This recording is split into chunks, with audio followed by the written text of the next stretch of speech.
pasal-pasal tambahan yang sudah kita pernah bicarakan waktu di konferensi. Salah satunya mungkin ada yang teman-teman pernah masih ingat lah gitu kan. Dan satu lagi yang bisa mungkin saya coba tambahkan, bahwa salah satu yang pasal yang kita laporkan ini tentang pencemaran nama baik. Oleh siapa? Pencemaran nama baik. Oleh siapa? Oleh siapa? Dok? Terlapornya siapa? Terlapornya biar produktif aja ya. Terlapor ada beberapa ya, ada beberapa nama.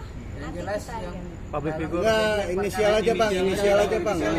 Orang yang sama apa bukan bang? Artis. orang yang sama dalam kejadian malam itu. Artis salah satunya ada? Nggak ada. Tidak ada. Inisial aja siapa?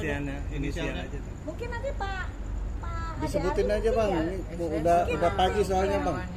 Kan SS dan karyawan-karyawannya ya. Oh, Iya, yang seperti Beberapa kalian tahu orang mereka karyawan. berucap kata-kata yang cukup mengerikan lah kalau gitu kan. Dan mungkin nanti Pak Ade Ari mungkin ya dari Enggak, Kabit kita Humas, mungkin serahkan Metro, aja nanti bagaimana. beliau mungkin bisa lebih Kita menjelaskan ya. ikuti prosedurnya. Dok, lapornya kenapa terpisah dok? Jadi pada saat sebenarnya kita mau melaporkan pada saat itu, tapi kita terlalu lelah ya. Kita capek banget dan memang jadi pada saat itu kita emang melaporkan cuma dari satu pasal doang ya. Jadi kita juga harus melaporkan bukti-bukti semuanya. Dan alhamdulillah ya. Jadi pada saat kita laporin tadi itu juga semuanya bukti-buktinya juga sudah siap ya insya Allah. Dan laporannya diterima nggak di? Sudah. Alhamdulillah sudah diterima. Nomor LP-nya berapa bang? Boleh dikasih lihat bang? Jangan. Nanti mungkin yang dari Pak Ade Ari mungkin. Enggak, ya, biasanya dari kan beliau. kalau laporan itu ada bukti laporannya, Ada surat semuanya, laporannya ada. Ada berapa semua, ada gitu. semua. Mungkin dikasih lihat aja kali dong. Enggak, Bukti enggak. laporannya aja dok. Kenapa? Bukti laporan. Bukti. Ada bukti laporannya ada.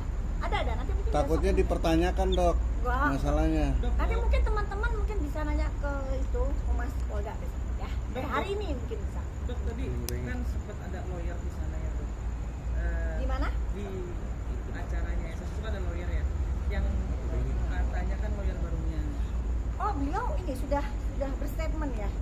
Oh, beliau ya. Oh, berarti dari lawyer sebelumnya sudah Yang ada lawyer cabut sebelumnya pencabutan gimana? kuasa ya? Sudah ada pencabutan kuasa. Oke. Nah dok, katanya kan lebih mementingkan untuk tabayun Iya. dan duduk bareng.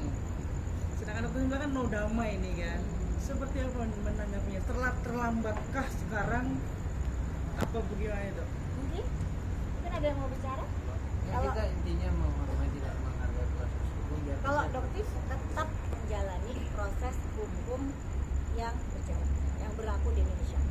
Ya teh ya, betul nggak teh? Berarti dalam artian gini, tabayun.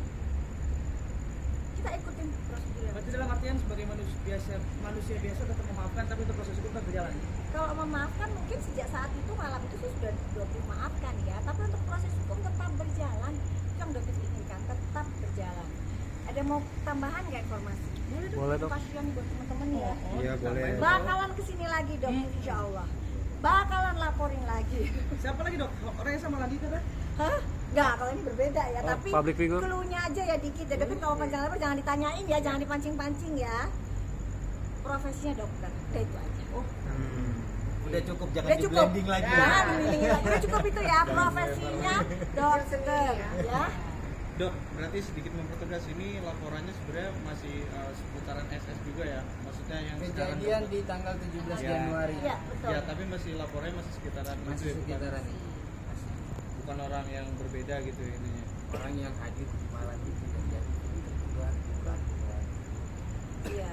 Dok, kalau dilihat kan ini pada akhirnya berkubu-kubu ya dok, pada akhirnya kan bahkan kubu sana berbicara ada pembelaan segala macamnya. Dokter ngeliat gak sih bahwa hal ini sebetulnya ada sesuatu sebetulnya di balik semua ini gitu, ada tendensi tertentu.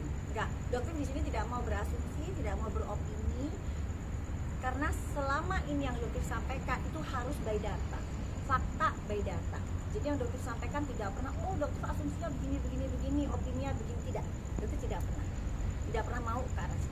Berarti dalam artian dokter ini sebenarnya hanya ingin membuat dunia skincare sehat-sehat dan baik-baik aja. Dari awal misinya dokter seperti itu, ingin membuat kolam skincare di Indonesia, bisnis skincare Indonesia menjadi biru lagi, gitu. Yang alhamdulillah sekarang sudah mulai membiru, Dan tidak akan pernah berhenti ya dok. akan tetap terus. Dok tapi Ingat di ya, sini namanya masyarakat Indonesia dilindungi oleh Undang-Undang Perlindungan Konsumen. Selama undang-undang itu masih diberlakukan, maka semua warga negara Indonesia berhak untuk berbicara sebagai seorang konsumen. Dok, di sini tapi kan masih ada pro kontra ya terkait dokter sendiri yang review. Artinya ada pihak juga mungkin melalui netizen harusnya dokter melaporkan dulu ke BP POM terkait Coba mungkin yang bagian undang-undang perlindungan konsumen yang mengerti. Jadi begini, apa yang dilakukan oleh Doktif ini sebenarnya dilindungi oleh undang-undang perlindungan konsumen, dan hasil yang direview tersebut disampaikan juga kepada pihak yang berwenang, yaitu BP POM. Dan di situ apapun yang dihasilkan dari hasil review itu sebenarnya tidak ada yang salah, tidak ada yang melanggar aturan, dan pihak BP POM sendiri juga tidak mempermasalahkan sebenarnya bahwa ini suatu bentuk pengawasan dari masyarakat terhadap produk obat atau makanan yang beredar di masyarakat, apalagi mengandung atau mempunyai kandungan bahan kimia yang bisa merusak kesehatan para pemakainya, konsumen.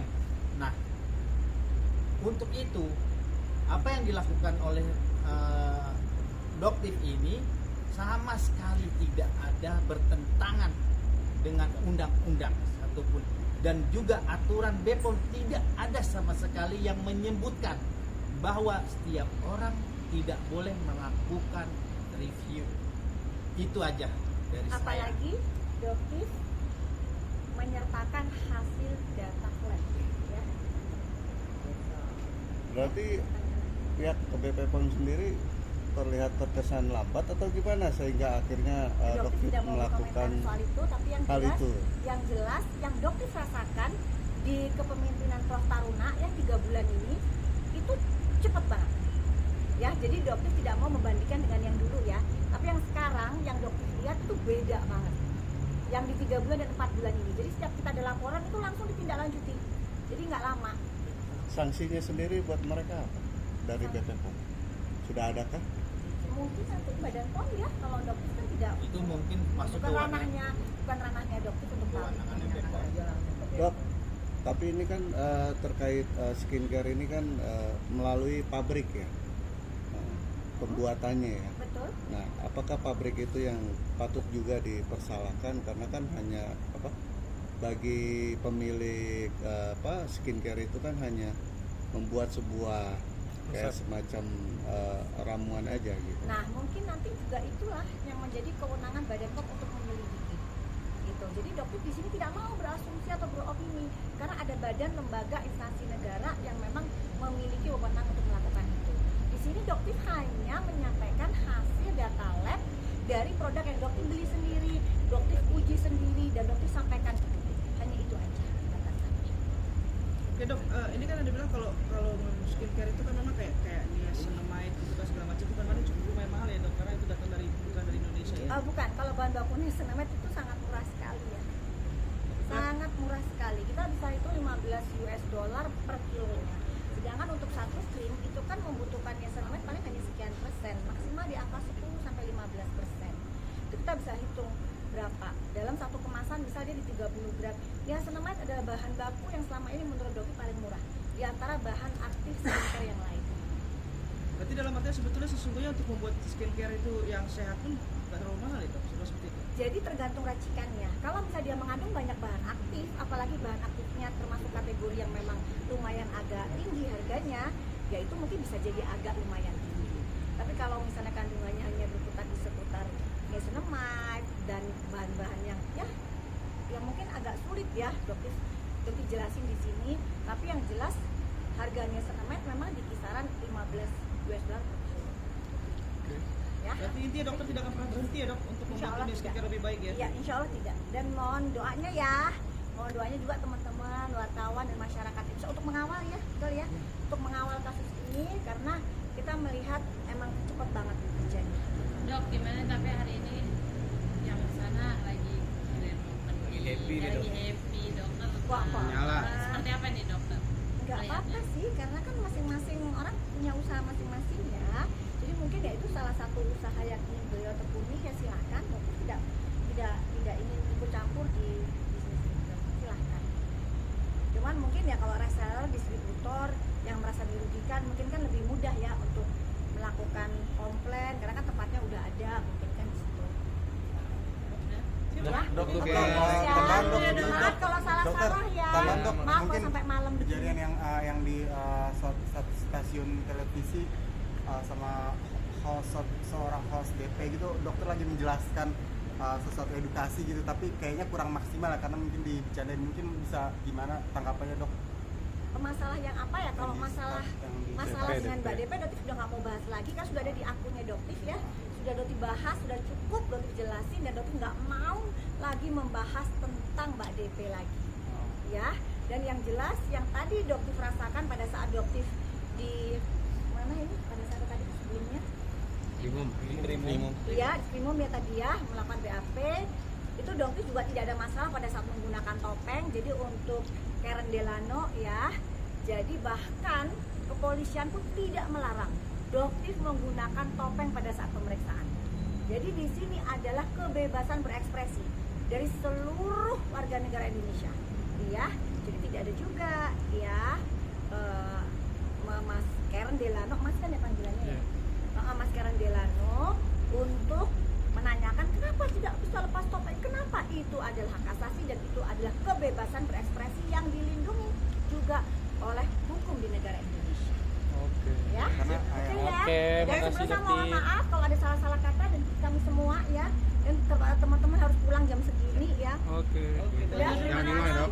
Bang, ini ada 2 laporan, pasalnya berbeda. Betul. Nah, bisa disebutkan pasalnya apa aja, Bang? Dugaan pencemaran nama Itu baik aja dan dulu ya.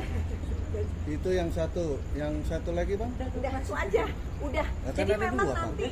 nanti mungkin dua kami pasal tumas itu aja. pasalnya yang berbeda kan. Terima kasih, Bang. Oke, makasih. Dadah. Oke, foto Ayo, dulu, ayo. Dok. Ayo. Yuk, Bang, yuk. surat laporannya, Bang. Ya. Tengah. Oke, tanya Dokter PJ gimana PJ? Sip. Dok sini dok. Tengah, dok, tengah. Dok.